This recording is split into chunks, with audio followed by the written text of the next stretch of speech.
What if you had 272 words to save a country?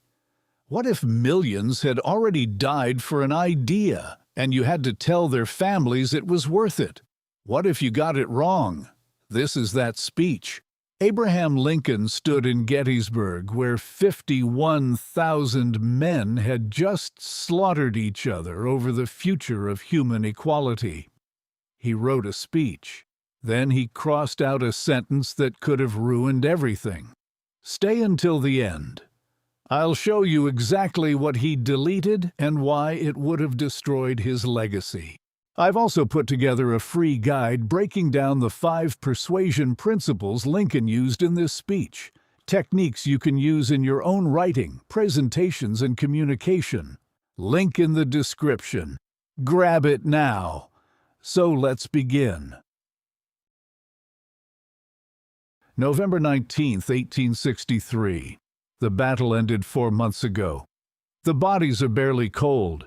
Lincoln isn't even the main speaker, he's the opening act. A famous orator named Edward Everett just spoke for 2 hours. 2 hours of soaring rhetoric the crowd applauded. Lincoln speaks for 2 minutes. History forgets Everett completely. But here's what most people miss about what happens next. Lincoln doesn't just give a speech. He rewires how an entire nation thinks about itself. This is what he said.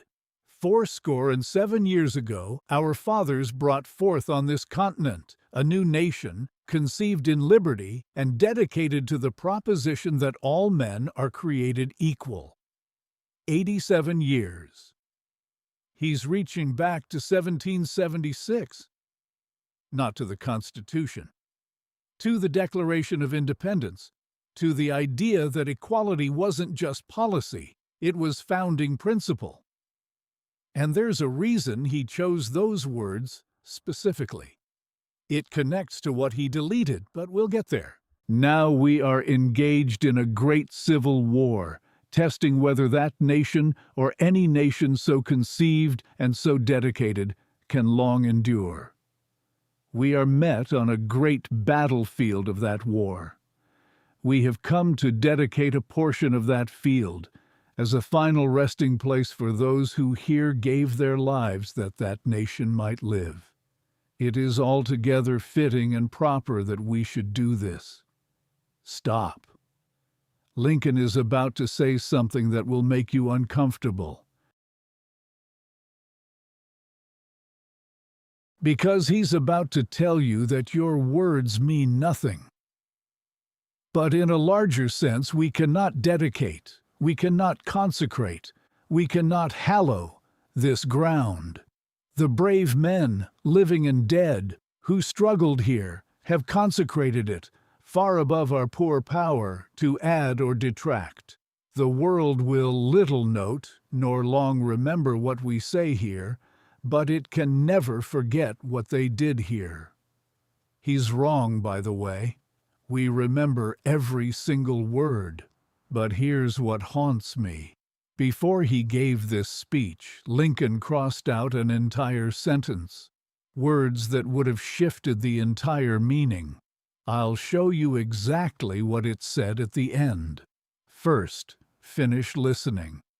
Because what comes next is the answer to everything you're struggling with right now. It is for us, the living, rather, to be dedicated here to the unfinished work which they who fought here have thus far so nobly advanced. It is rather for us to be here dedicated to the great task remaining before us, that from these honored dead we take increased devotion to that cause for which they gave the last full measure of devotion. That we here highly resolve that these dead shall not have died in vain. Real quick, if words this powerful matter to you, if you believe legacy is built through sacrifice, hit subscribe. This channel exists to remind you what actually matters. Now here's how it ends. that this nation, under God, shall have a new birth of freedom, and that government of the people, by the people, for the people, shall not perish from the earth. All right, the sentence he crossed out.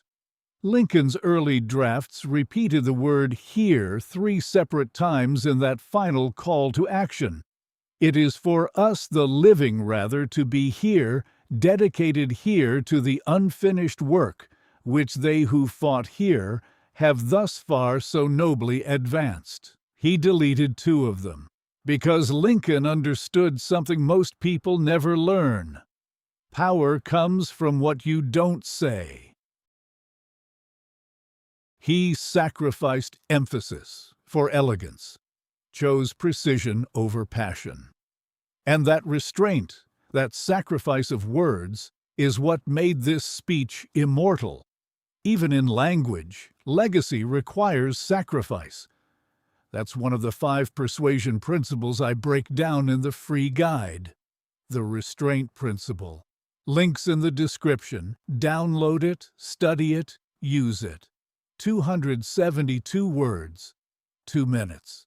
And every single word still hits like a hammer. Because Lincoln knew what we keep forgetting.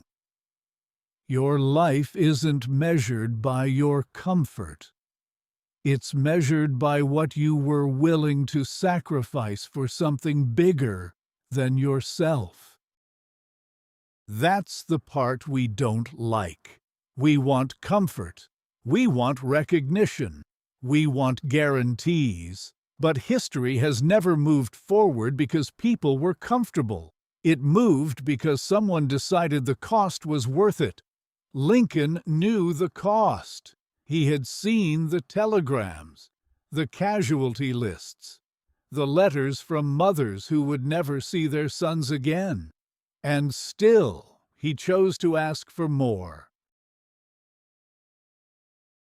More resolve, more endurance, more sacrifice, not because he loved war, but because he believed the idea behind the war mattered more than his own popularity, more than his own safety, more than his own legacy. That's leadership, not the loud kind, not the kind that demands applause, the quiet kind, the kind that stands in a cemetery and tells a grieving nation that the work isn't finished. If this moved you, if even one line stayed with you, don't just close the video. Act on it. Subscribe, because this channel exists for one reason: to remind you what actually matters. And before you go, I want you to do something important. Go to the comments and answer this honestly. What is something bigger than yourself that you are willing to sacrifice for? Write it. Declare it. Make it real. Because the moment you put it into words, you raise the standard for your own life. And if this message deserves to endure, share it. Send it to someone who needs to remember what sacrifice really means. I'll see you in the next one.